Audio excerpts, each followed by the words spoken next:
Israel has escalated its trade war with the Palestinians, opening up a new front in the dispute by stopping their agricultural exports through Jordan.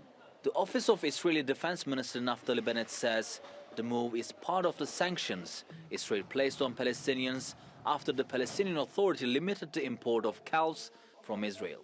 There is currently between $11.5 to $14.5 million worth of dates in storage. All of this needs to be exported to 26 countries ahead of Ramadan, which is in April and May. If we are unable to export, our contracts with the merchants around the world will face problems because they will look for alternatives. Livestock farming is big business for Israelis. Israeli cattlemen raise 150,000 head of cattle for sale to Palestine every year. According to Palestinian Agricultural Ministry, that ban has cost Israeli breeders $70 million in lost earnings since October. Israeli breeders say they are on the verge of bankruptcy. This boycott hurts our business very, very much because we are not allowed to sell it to the Palestinians, and we are not able to sell it to others.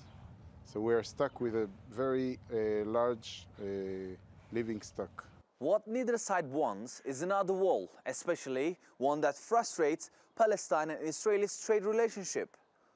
In 2018, the total value of Israeli export to Palestine was around $3.65 billion. The latest Palestinian sanctions will cost Israel about $300 million. For Palestine, exports to Israel are worth $970 million. Israeli restrictions are expected to cost Palestine around $55 million. Members of the Palestinian private sector say the motivation behind Israel's latest restriction is political. It's a political decision because it was issued by the Minister of Defense, not by the Minister of Economy.